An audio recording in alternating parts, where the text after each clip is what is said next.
To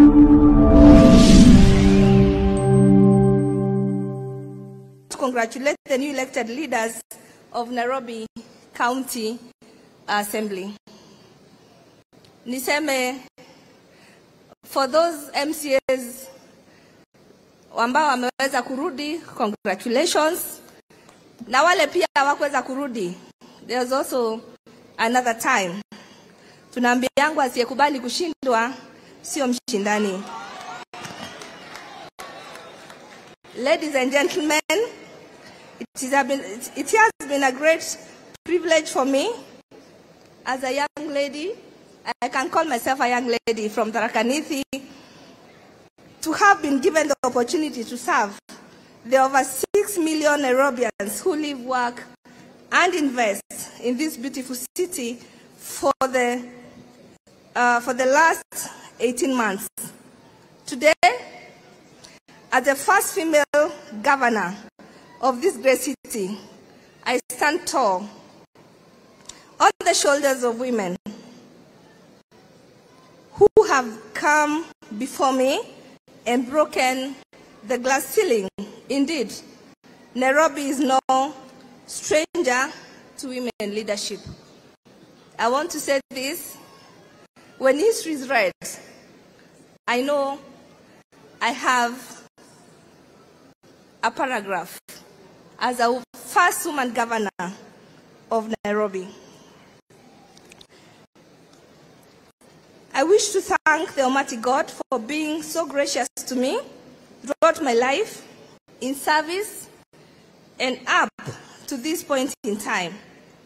My friends and my family for always giving so much the needed prayers and support. And especially to my son, who has always known me as a mother and a father. I want to thank my son because he has always been there for me. He has stood by me, and he understood that mommy is a politician. And above all, he has excelled in his education. I wish to thank the Almighty God for being so gracious to me throughout my life in service and up to this point in time. My friends and family, sorry for repeating, for always giving so much needed prayers and support.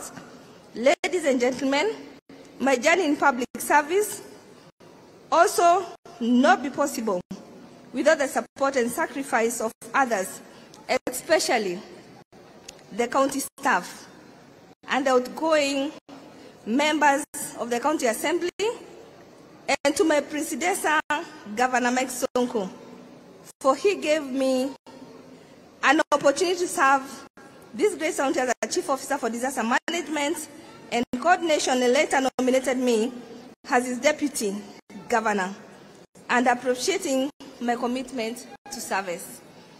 I want to thank His Excellency Mike Sonko. I worked for him as a Chief Officer for Disaster Management and later recognized my service to the people of Nairobi and nominated me to be his deputy. I want to tell you, the people of Nairobi, if it was not for him, nobody could have noticed my capability and my service to the people of Nairobi. I want to thank him so much.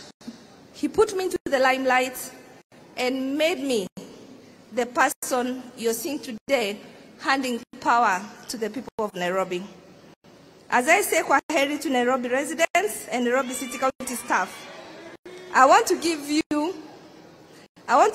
your new governor the much needed support to enable him to achieve the dream of making Nairobi the city of order and dignity, hope and opportunity. To my brother, Governor Sakaja, I am aware you're cognizant of the challenges that the people of Nairobi face and what needs to be done. I encourage you to speedily pick up the mantle to serve the people of Nairobi. I want to put it and very clearly say this. Sakaja, when he was a senator, he was one of the guys who really put me into task that I have to serve the people of Nairobi. I want to tell you, before I leave this podium, I only had 1.5 years to serve. And I pray to God, I wish He gave me 5 years. But to Sakaja, I want to thank you, because Sakaja, in the Senate, he used to tell me, like, no, Governor, you have to do this, you have to do that. Governor Sakaja, I want to thank you for making sure the interest of people of Nairobi is well served and taken care of. And I believe you're going to do your best. And those things we did behind the boardroom, many of you don't know we have boardrooms. We have boardrooms. As leaders, you have boardrooms. We have discussed so many things with Sakaja. He has a private file, I want to tell you. In any organization, we have the first file, the second, and the third. So Sakaja has a second file. He knows how to handle you people, and I believe leaving Nairobi